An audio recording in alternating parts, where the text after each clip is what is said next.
All right, Matt 2, here we go. We got lesson 7.1.2, properties of rhombi. That's the plural of rhombus. I think it sounds better as rhombuses or rhomboid. I like rhomboid. That sounds good too. Rhombi doesn't look right. Anyways, moving on.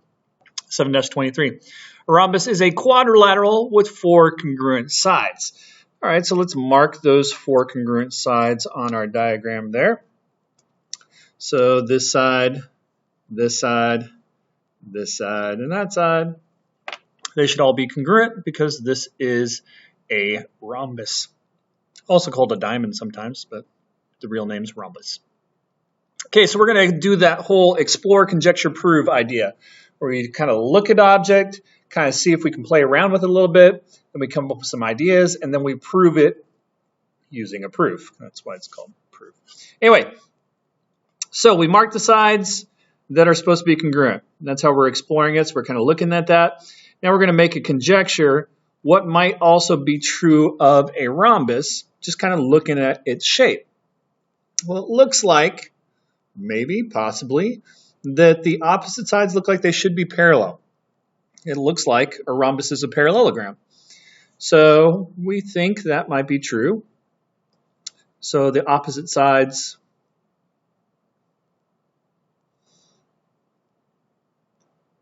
are parallel. Maybe that's true, maybe it's not. We're going to try to prove it. Okay, so in order to prove it, remember the goal of this beginning part of this unit was we're going to try to see if we can use our triangle congruence theorems to prove things about quadrilaterals. So we're going to make this into two triangles by making a diagonal. You can do it from Q to S or from P to R, it doesn't really matter. So I'm just going to do from Q to S. There we go. Got a diagonal. Now we've got two triangles there. And we are going to try to prove our conjecture that the opposite sides are parallel. Okay, so in order to do that, I need to prove that these two triangles are congruent to each other. And I think I can do that because I know that this triangle is probably going to be congruent to that triangle because of side, side, side. So let's go ahead and write that down. So we are given that PS is congruent to QR. So we're going to say PS congruent to QR. That's one side of the triangle. I'm going to say PQ is congruent to SR.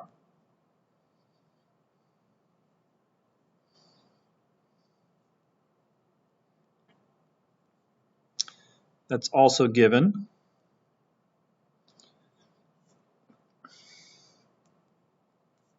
And then right here, I've got a shared side, so that's a reflexive property. So I can say that QS is congruent to QS by the reflexive property.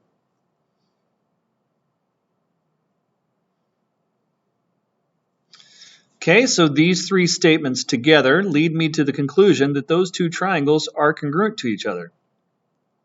So I can say that triangle SPQ is congruent to triangle QRS.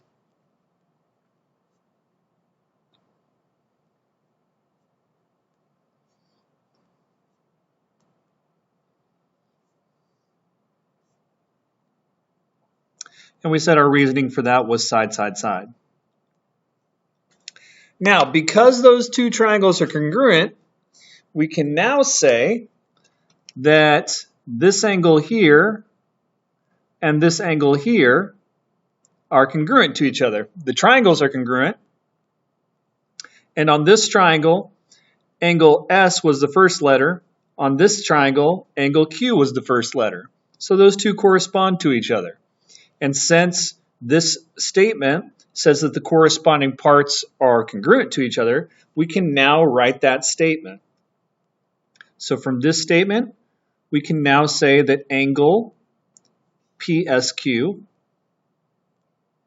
remember you have to use three letters on this one, because if you state angle S, There's like 3 angles at S. There's an angle at S, there's an angle at S, this whole thing's an angle at S. So you can't just use one letter because nobody would know what you're talking about. So we need 3 letters here. And then this angle up there is going to be RQS.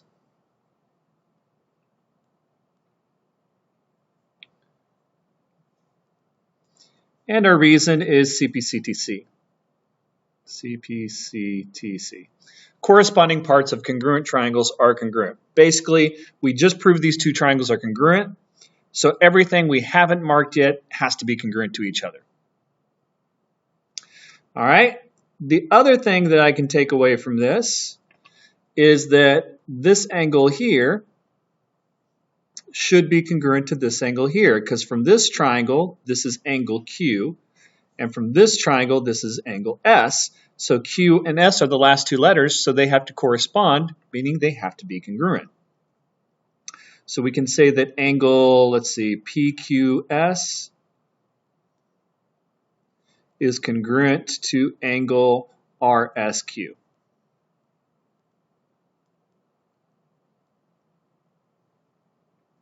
And that is also true because of CPCTC. All right, so why did I do that? Well, here's why.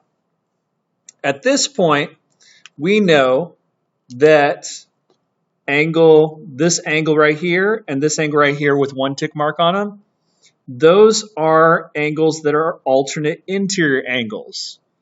These alternate interior angles are congruent, which means these 2 sides, PS and QR, they now have to be congruent, or not congruent, they now have to be parallel. Because alternate interior angles are only congruent when the lines are parallel. So we can use the converse of that and say, well, since the alternate interior angles are congruent, then lines are parallel. So we've just proved that the opposite sides are parallel for that side. So from this statement here, we can now say that QR is parallel to PS.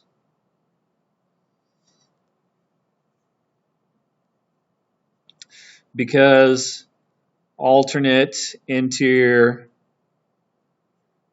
angles, when they're congruent, it means that we have parallel lines. And then over here, from this 2 tick mark and this 2 tick mark, those are congruent, and they're only congruent when the lines are parallel. So therefore, these lines must be parallel to each other. So our last statement is here. We can say that PQ is parallel to SR.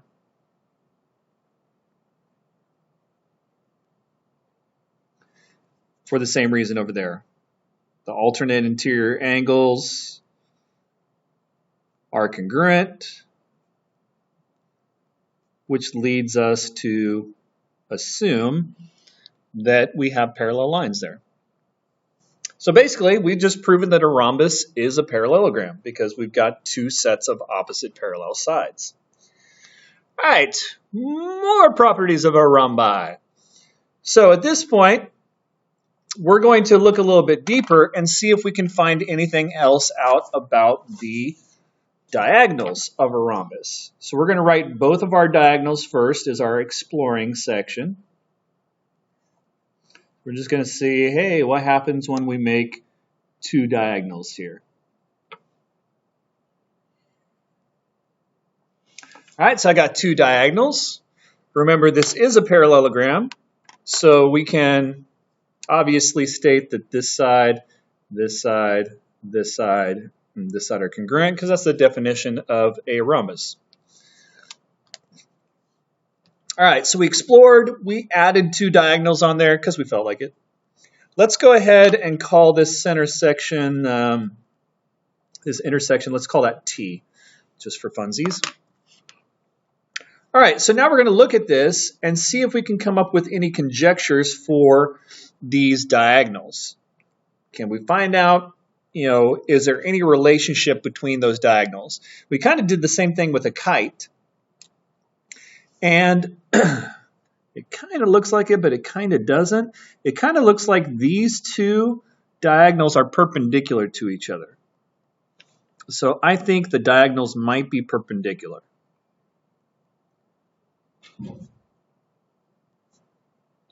Question mark, maybe?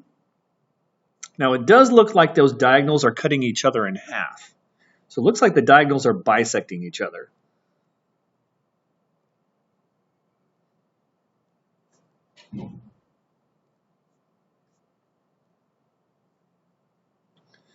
Again, we're just spitballing here. It might be true, might not be true, but we think these two things might be true based on just our observations. So now we're going to prove whether or not this is true. And again, we're going to use triangles in order to do it. Now to do this, I'm going to look at two specific triangles. And the triangles that I'm going to look at, let's do one in red. I'm going to look at this triangle right here.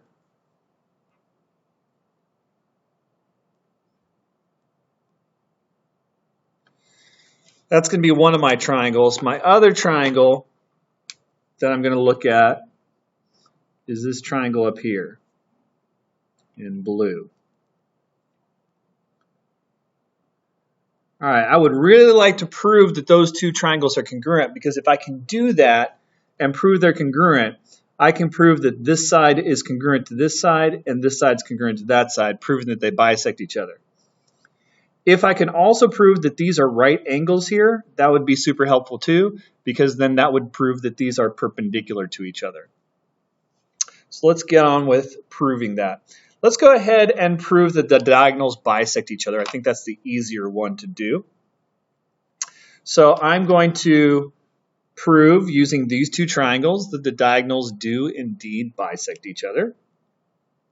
So here's how I do it.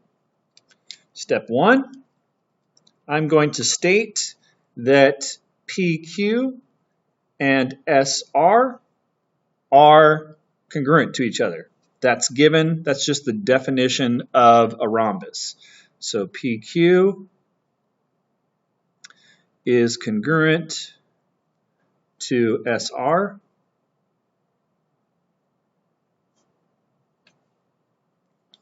Okay, so that is given, or we can even say that's just the definition of a rhombus, because this is a rhombus, all the sides are congruent. Let's just do definition of rhombus.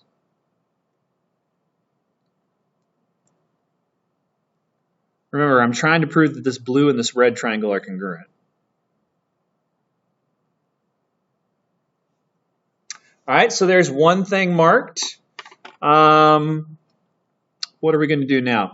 We can prove that this angle and this angle are congruent because they're vertical angles, and vertical angles are congruent.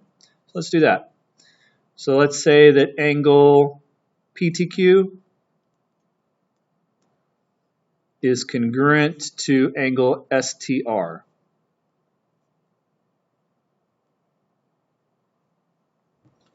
That's because vertical angles are congruent.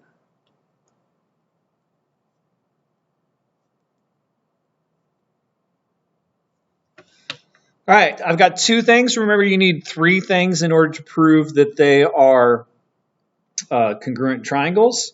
So based on that last one, I just found out that the diagonals, or not the diagonals, the opposite sides are parallel. So I'm going to add that into here. So I'm going to say that side PQ and side SR are parallel.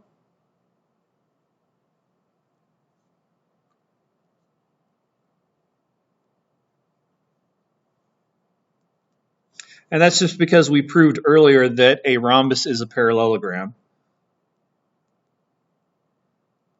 Rhombus is a parallelogram. It's a long word.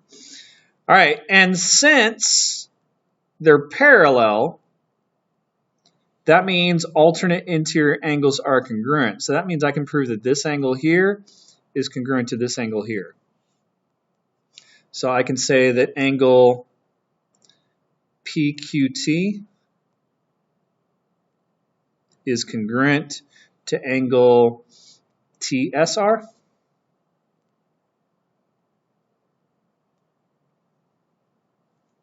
Because when the lines are parallel, then the alternate interior angles are congruent. Stupid lights! I knew I should have gotten up earlier. I was going to pause and get up, and dang it. Fail. All right, alternate interior angles are congruent.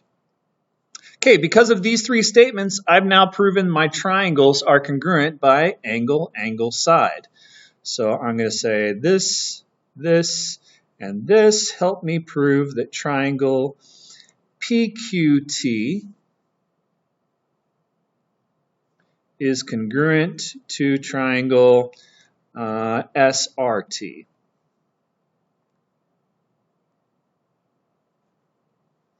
And my reason is angle, angle, side. All right, so now we're going to do what we did on the last one. Remember, we're trying to prove that the diagonals bisect each other. I'm going to try to prove that this side and this side are the same. And I'm going to try to prove that this side and this side are the same. And I can do that by CPCTC. Notice that ST, that's the first and the last letter. QT, that is, oh, I did it wrong. Oh, wait.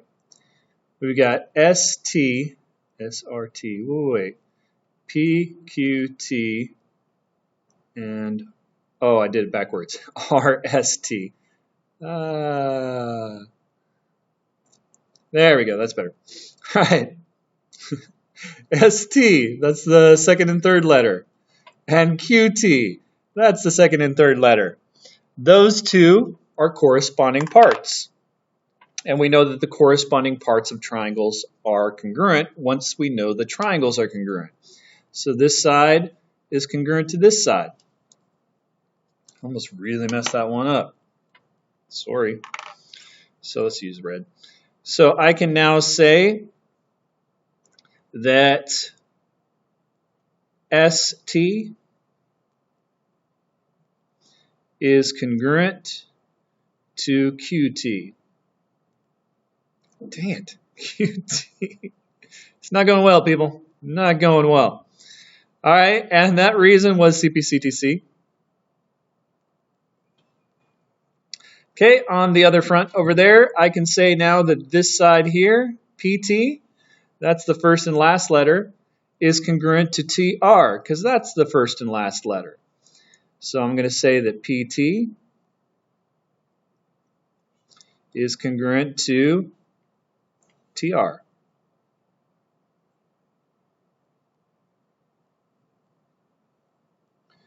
By CPCTC.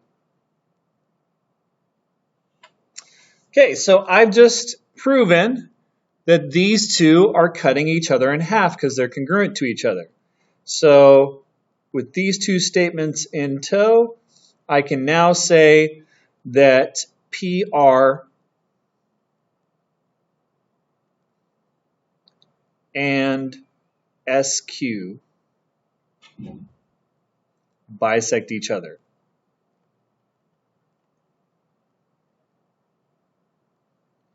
Because they are cutting each other in half. We just proved they're cutting each other in half up here. Because here's QS. QS is being cut in half because we got ST and QT. Over here, we got PR. It's being cut in half because PT is equal to TR. So those two, oh, there you go. Those two diagonals are bisecting each other. We just proved it. This is just the definition of what a bisector is.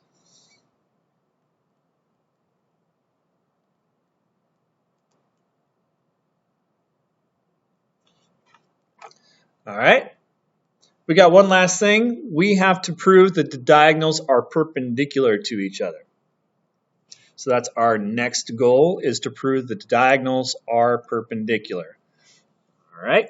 So let's get to the next paper. Here we go. Last proof. We're going to prove those diagonals are perpendicular. So I want you to draw the diagonals on it first.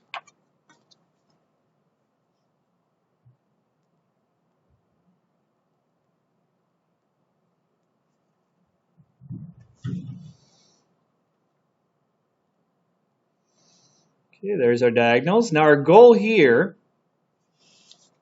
I want to prove that we have right angles here. In order to prove right angles, it'd really be nice to note that the linear pairs are congruent to each other. So I want to prove that these two are congruent to each other. And if they're congruent, then I can show that if they're both congruent and they're linear pairs, they're adding up to 180. If they're the same thing, they have to both be 90 degrees. And that would prove that we have perpendicular lines there. So that's the goal. All right. All right. So where am I going to go here? Let's do this. We ended the last one. Well, not ended, but about halfway in between, we proved that triangle PQT is congruent to triangle RST.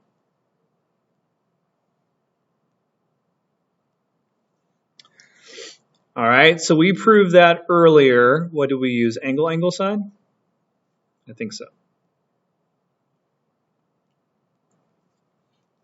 All right, so that's this top triangle and this bottom triangle. So here's what I'm going to try to do this time. So like I said, we're going to try to prove these two angles are the same and they're linear pairs, which means if they're linear pairs and they're the same, they have to both be 90 degrees because linear pairs add up to 180. These two add up to 180 for sure. And if they're the same, then they have to both be 90 degrees. So anyways, what I'm going to try to prove now is that this triangle here and this triangle here, I'm going to prove that those two are the same. Because if I can prove they're the same and I can show that these two angles are corresponding angles, that proves our 90 degrees because they're linear pairs and they're the same, 90 degrees. All right, so here's what I got so far. I know that this side and this side is congruent because that's just definition of a rhombus. Rhombus, all the sides are congruent. So I can say that PQ is congruent to QR.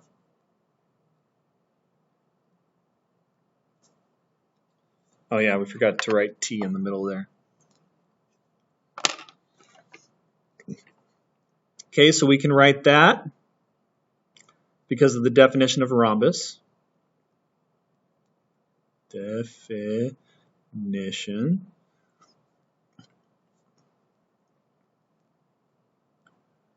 All right, there's one thing.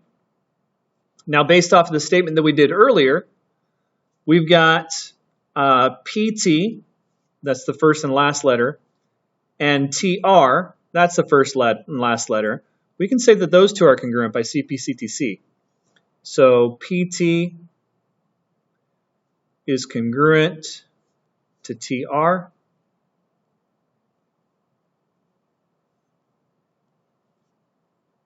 By CP/CTC. So I'm going to mark those. And what do you know? We got one more thing we can show here. We can show that this is a reflexive side. So I can say that TQ is congruent to TQ. So I'm going to write that TQ is congruent to TQ. And that's the reflexive property. All right, so with this statement and this statement and this statement, we can now say that these two triangles are congruent. We can say the triangle PTQ is congruent to triangle RTQ. And we can prove that by side, side, side. All right, so now my next step is to prove that this angle here is the same as this angle here. So based off of this statement, those two are both T. and they're both the middle letters, so they're corresponding parts. So I can say that angle PTQ is congruent to angle RTQ by CPCTC.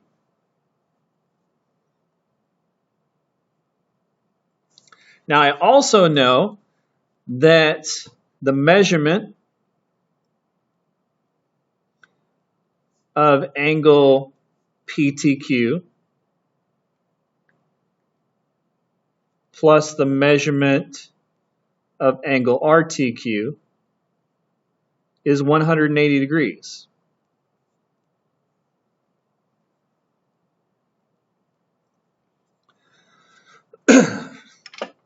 So at this point, we can say that because they're linear pairs, and linear pairs are supplementary.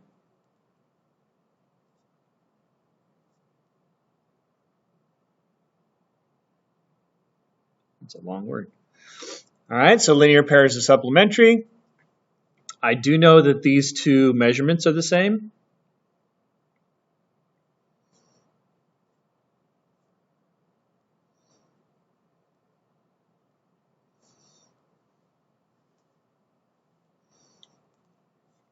I'm gonna, oh, that's the definition of congruence.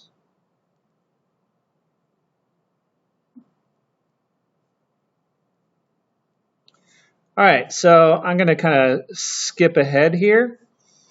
Basically what I can do now is instead of PTQ here, I can plug in QRT, RTQ, and then I can divide by 2 because I'd have 2 of these, divide by 2 and show that they're 90 degrees. So that's a few steps. We're just going to cut it down to just one step. These two together are just proving that the measurement of angle PTQ is 90 degrees and the measurement of angle RTQ has to be 90. Because if they're the same and they add up to 180, then they both have to be 90. Basically, that's just substitution and division put together.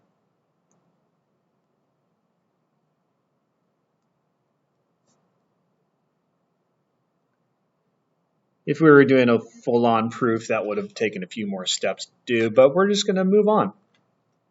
All right, we have now proven that these are two 90-degree angles, which means these two diagonals have to be perpendicular because that's the definition of perpendicular. Perpendicular lines create right angles.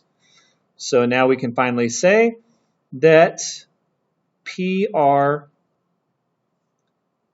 the diagonal PR, is perpendicular to the diagonal SQ. Why? Because there's 90-degree angles where they cross. That's the definition of perpendicular.